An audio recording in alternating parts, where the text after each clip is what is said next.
The morning air in Raleigh County hung thick and gray, the kind that clings to the hills and muffles sound. The Whittaker home sat still, the screen door creaking against a soft breeze that carried the faint smell of wood smoke and rain. For months, it had been quiet, too quiet after all the noise, the shouting, the online speculation. It felt like the calm after a storm that had taken more than anyone realized. But today, something was different. For the first time in months, a video appeared on the Whittakers' official page. The title read simply, "Let's talk today, no filters, no effects, no promises, just those words," and a thumbnail showing Betty sitting in her chair, hands clasped tightly in her lap. When the video began, her voice was soft and raspy. "I've been hearing a lot," she said, "a lot about us, about people talking and arguing about what's true and what ain't. I guess I just want to say something, 'cause we ain't had a chance to in a long time." She paused, looking off to the side. Larry coughed in the background, the sound echoing faintly through the small living room. "I'm tired of people fighting over us," she continued. "We're not a show, we're not money, we're just people." For a moment, she looked straight into the camera, tired eyes, unsteady but determined. "Somebody told me people think we're rich now," she said with a weak laugh. "Ain't that something?" "Rich?" She shook her head slowly. "We still here. Same as before. Roof leaks when it rains. Larry's truck don't run right. BJ's still trying to find work. Nothing's changed like they said." The video wasn't polished, it wasn't meant to be. There was no background music, no editing, just honesty, unfiltered, uncomfortable, and human. But then she mentioned a name that sent the internet buzzing again. "And I keep hearing about this man, Ernie, people asking who he is, what he wants. All I know is he showed up with Patrick one day, said he wanted to help, said he was a friend." Betty's tone changed, softer now, uncertain. "He brought us some food, said he might know people who could help fix the porch. We didn't ask for none of that, but I guess it was kind." Then her voice cracked. "I don't know why everybody got to make it so complicated. People come and go, say they want to help, then it turns into fighting and talking on the internet. We just want peace, that's all." The video cut off abruptly, mid-sentence, no ending, no fade-out. Within minutes, it had thousands of views. The internet reacts. The comments section exploded. Some viewers wept, others were angry, and many just expressed confusion. "This is the saddest thing I've seen in months. Betty sounds broken. Why won't people just leave them alone? Who's Ernie? Another one trying to cash in. Patrick's behind this, I can feel it." Across multiple platforms, the conversation reignited, but this time, the tone had shifted. There was less curiosity, more weariness. It was as if the audience, for once, felt the weight of what they had created. Then, not long after, another post appeared, this time from Patrick's page. "The Whittakers wanted to speak. They did that. Ernie is helping facilitate some things behind the scenes. Stop spreading rumors. More will be explained soon." Attached was a short teaser clip labeled, "Who is Ernie?" The thumbnail showed a man in a baseball cap and denim jacket standing next to Patrick outside a small log cabin frame. Within hours, it had over 40,000 views. "Who is Ernie?" The video opened with Patrick adjusting his phone on a stand, motioning for the man beside him to come into view. "All right, everybody," Patrick said, "you've been asking about this guy. This is Ernie. He's a friend, he's a promoter, does music stuff, and he's been helping behind the scenes with some things for the family." Ernie smiled awkwardly, tipping his cap. "Hey, folks, yeah, name's Ernie Evans. I'm from Tennessee, and I've known Patrick for a while through music. I've seen what's been happening with this family, and, it broke my heart, so I figured maybe I could help raise some awareness." Patrick nodded beside him. "People got a lot of wrong ideas," Patrick said. "Ain't nobody getting rich off the Whittakers. We've been doing what we can. Ernie's just trying to lend a hand." But the next few minutes took a strange turn.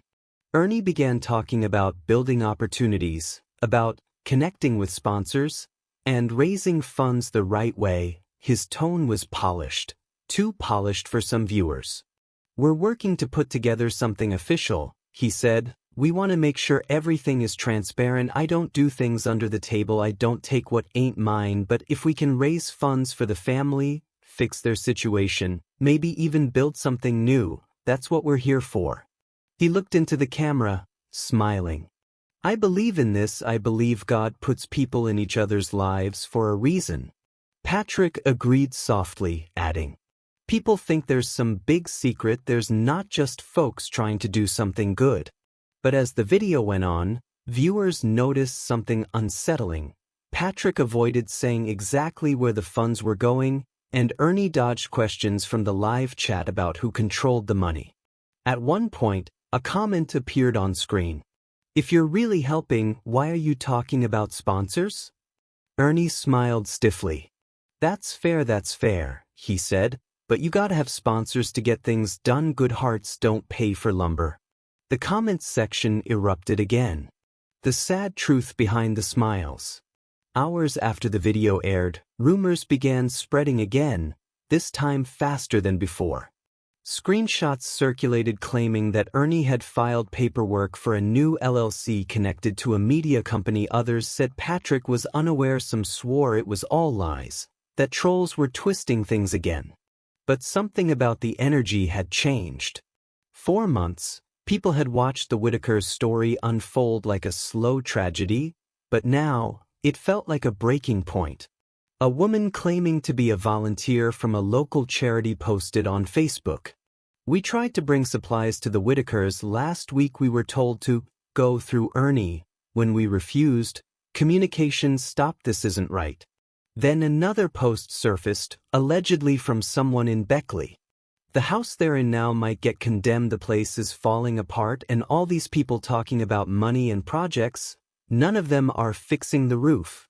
The sadness in Betty's earlier video started to make more sense. Her words, "People come and go, say they want to help, then it turns into fighting." Patrick responds again. Late that night, Patrick went live. He looked exhausted, eyes red, voice trembling slightly.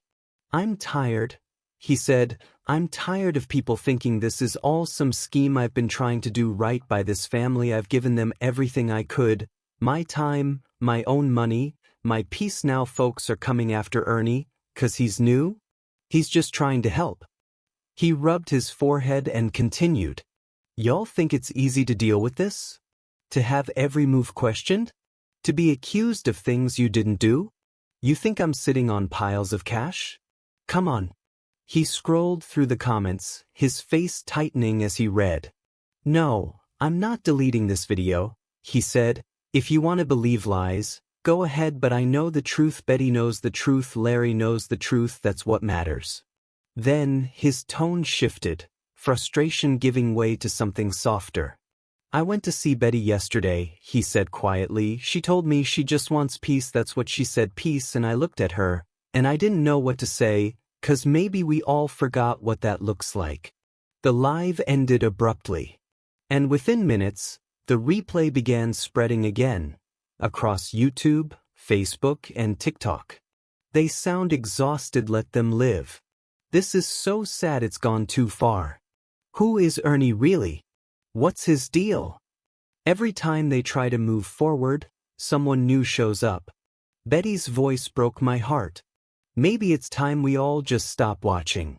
The morning after Patrick's live stream, the internet was alive again with theories. Everyone had an opinion about Patrick's tone, about Betty's tears, and especially about the mysterious Ernie.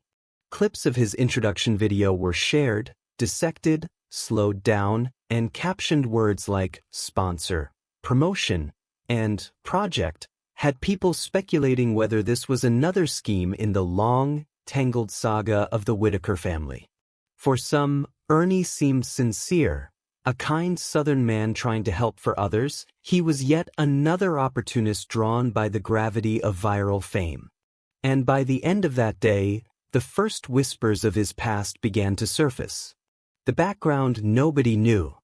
A Reddit thread appeared overnight titled, "Who is Ernie Evans really?" It wasn't the first time internet sleuths had gone digging, but this one gained traction fast. Within hours, commenters had unearthed old links, videos, and even screenshots from past festivals where Ernie had been listed as a promoter. He wasn't a stranger to cameras or to controversy. Someone posted an old article about a bluegrass event gone wrong in 2018, unpaid performers, missing funds, confusion about sponsorship deals. Ernie's name was listed among the organizers. He'd claimed at the time that it was all a misunderstanding, but for people following the Whittaker situation, it was enough to reignite suspicion. "If this guy's handling money again, it's bad news," one commenter wrote. "He's been in this game before, once a promoter, always a promoter." Meanwhile, Ernie stayed quiet. His Facebook page remained active, but comments began piling up faster than he could delete them. And then, late that evening, a short video appeared, not from Patrick, not from Brian, but from Ernie himself. "Ernie speaks. Folks," he began, sitting in a cluttered room with instruments in the background, "I wasn't gonna address this, but I see the talk online and I need to set the record straight." His voice was calm but tense. "Yeah, I've been in music promotion for years. I've run shows, I've dealt with money, I've dealt with people, and yeah, sometimes things don't go perfect, but I've never scammed anybody in my life. I don't take from people who need help. I've made mistakes. Sure, who hasn't? But what I'm doing here, with Patrick and the Whittakers, it's from the heart." He leaned forward, looking into the camera. "People think everything's about money. It's not. I've seen what this family lives like. I've seen how they get treated, like sideshow acts, and I don't want to see that happen again." He paused, then said something that stopped everyone scrolling mid-sentence. "If y'all knew the half of what's really going on behind the scenes, the money that's been promised, the deals that were made without the family's say, you'd stop pointing fingers at me and start asking questions about who's been cashing the checks." The video ended abruptly. It spread like wildfire. Patrick's dilemma. Patrick hadn't spoken since his emotional livestream, but when Ernie's video dropped, he went live within the hour. His voice was sharp this time, defensive. "I don't know what Ernie's talking about with deals behind the scenes," Patrick said. "We've been transparent from day one. Everything I've done in front of the camera. The only thing I've ever wanted was for this family to be taken care of." But as he spoke, the live chat filled with comments that rattled him. Ernie said there's hidden money. Is that true? Who's actually in charge now, Patrick? Why didn't Betty know about these deals? He grew frustrated. "Y'all believe everything you see online," he snapped. "You think you know what's going on? You don't know half of what I deal with behind the scenes. You think it's easy dealing with the county, the permits, the filming, the trolls? No, but if Ernie's gonna start talking like that, he better have the receipts." A few moments later, Patrick's expression softened. "I like Ernie, I do. He's helped, but sometimes people come in thinking they can fix everything. You can't fix the Whittakers. You can't fix years of pain with a GoFundMe or a promise. They don't need another middleman. They need peace." His voice cracked. "And I thought I was giving them that." He ended the stream abruptly. Betty's quiet response.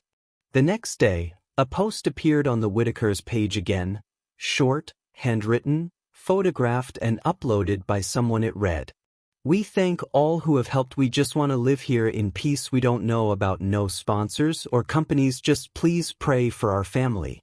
It was signed Betty W. in shaky letters.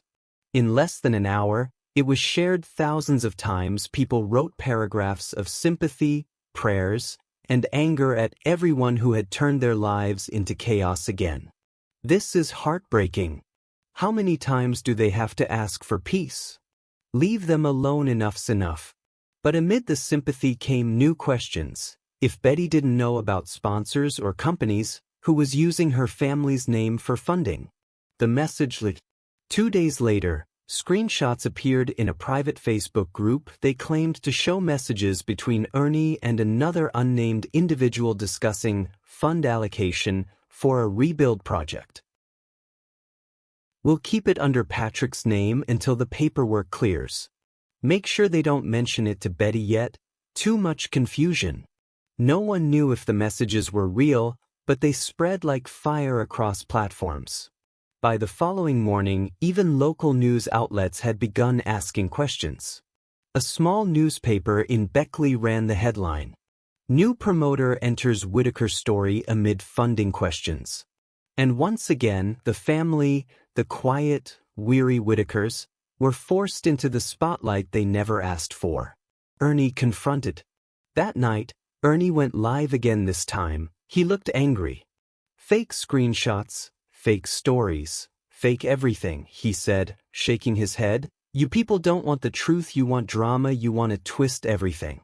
He held up his phone, scrolling through messages. "These right here. The messages they're saying came from me. Completely fake, you can make anything up nowadays, AI this. Photoshop that, I don't owe anybody an explanation, but I'm giving it anyway. I haven't taken 1 cent that wasn't accounted for. I've put my own money into helping that family." The comments flooded in. "Where's the proof? Show receipts then. Why isn't Patrick backing you up now?" Ernie's expression hardened.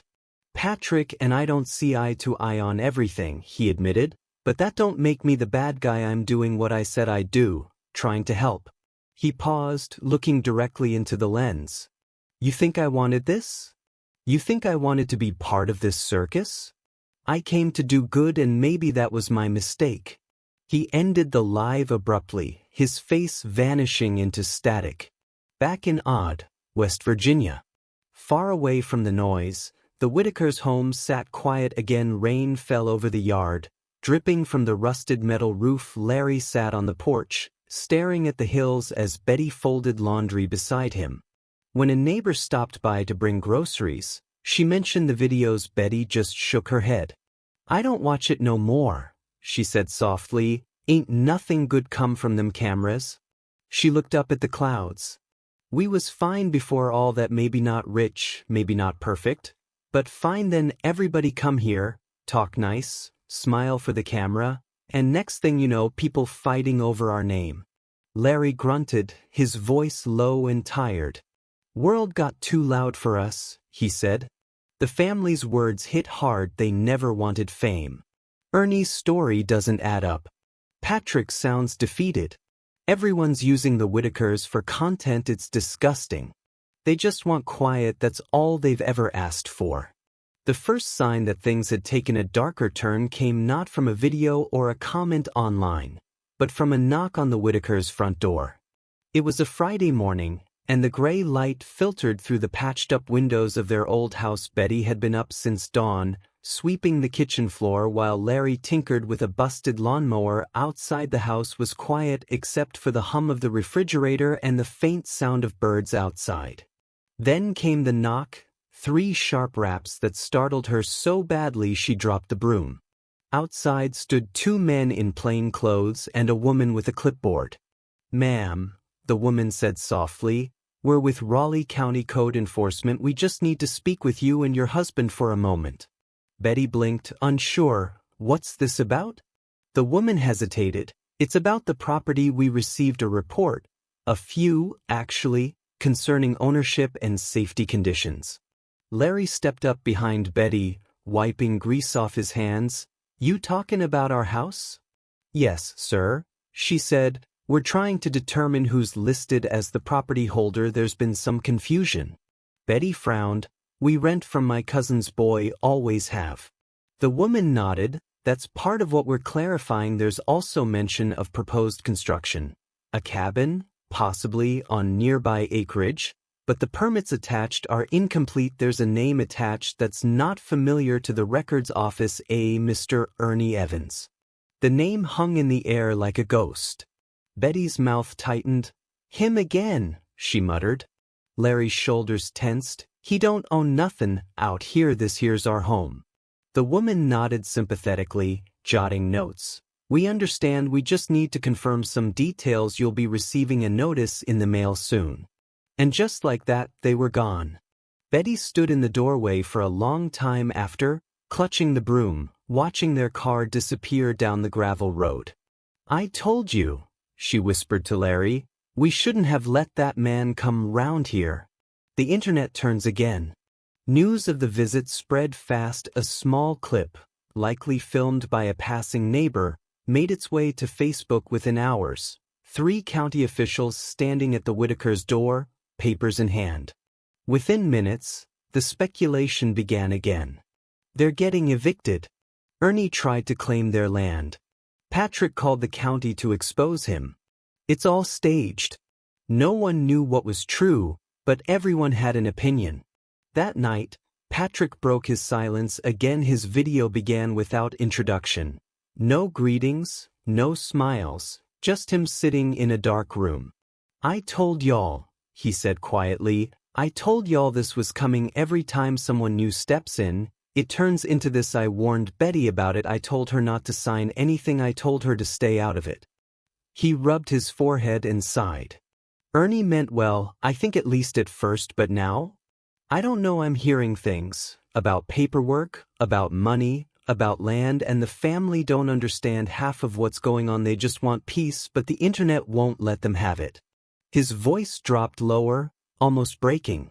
"I tried to do right, I really did, but I think this time, I might have brought them more hurt than help."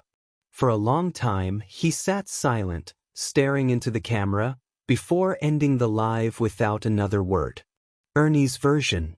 Hours later, as if on cue, Ernie went live. His expression was tight, defensive. "Everybody's twisting this," he said. "I didn't file anything shady. The permits were part of an idea. We had to build them a safe home. They deserve that much, don't they? Everybody's talking like I'm some con man. I've been trying to help." He leaned closer to the camera. "That land was sitting there and used. I had contacts that said they could help fund materials, get the build started. I was just trying to get ahead of the paperwork, but then people started calling the county, reporting it, stirring up mess." He shook his head. "That's not on me, that's on y'all." He scrolled through the comments, visibly angry as the questions poured in. "Why was your name on the permit, Ernie? Did Betty know? Where's the money going?" He slammed his hand on the table. "Because somebody had to get things moving. You can't get a cabin built in this county without a name on the damn form. And Betty don't have internet, don't have access to all that. I did what I had to do. There was no money stolen, no lies, just action. That's what I do. I act." He paused, breathing hard. "But maybe I shouldn't. Maybe I should have left them be just like the rest of y'all pretend you would have." The live cut off abruptly, leaving viewers in stunned silence. Voices from the county. 2 days later, a local news outlet ran a story titled, "County Confirms Permit Filed in Whittaker Family Dispute."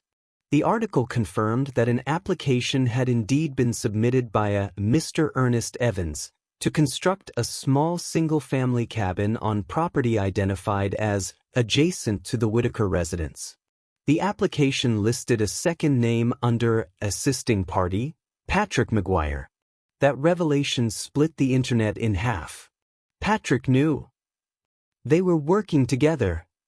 No way someone added his name. This whole thing's been a setup from day one. Patrick immediately denied involvement. "I didn't sign anything," he wrote in a Facebook post. "I didn't even know my name was on that paperwork. I haven't been to the county office once. If it's there, somebody forged it." Ernie, on the other hand, stayed silent. But by evening, another video surfaced, this time from a local resident who claimed to have seen Patrick and Ernie together at the courthouse 2 weeks prior. The footage was grainy, distant, but unmistakable. 2 men walking into the county building, one in a denim jacket and cap, the other in a black hoodie. The internet exploded. The confrontation. Patrick finally addressed the footage in a shaky live stream the next morning. His voice trembled with anger. "Yeah, I went to the courthouse," he admitted, "but it wasn't for that. We were there about taxes, trying to find out what could be done with the old property that's it. Ernie had some documents, said it was just informational. I didn't sign a thing. Don't twist it." He paused, breathing hard. "You know what's crazy? Every single time I try to help, somebody turns it into a headline. I didn't come here to be a villain. I came here to give this family a voice, but now all anybody sees is drama. You think I like this? Watching Betty cry? Watching Larry sit on the porch every day with his head down? You think I like that? He wiped his face and looked at the screen. I tried to help, but I can't fix this, not anymore. His voice cracked on the last word.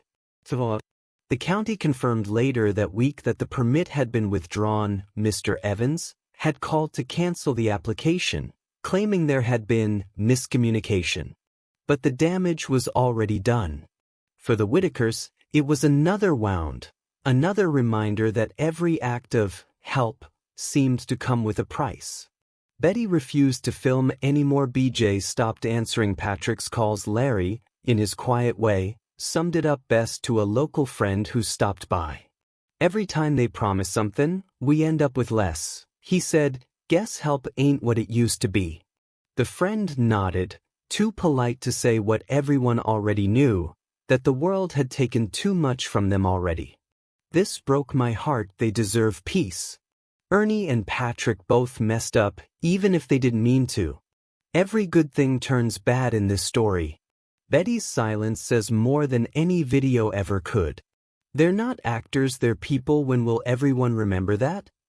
It had been nearly 2 weeks since the permit scandal broke, and the storm that once flooded social media was finally beginning to fade. The comment sections grew quieter, fewer creators were posting updates, and the whirlwind of rumors had slowed to a crawl.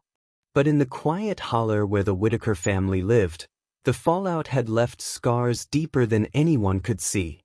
Betty sat at her small kitchen table that morning, the sound of the coffee pot bubbling softly in the background. Larry was outside again, patching a hole in the porch with whatever scraps of wood he could find. BJ was in her room, humming faintly to herself.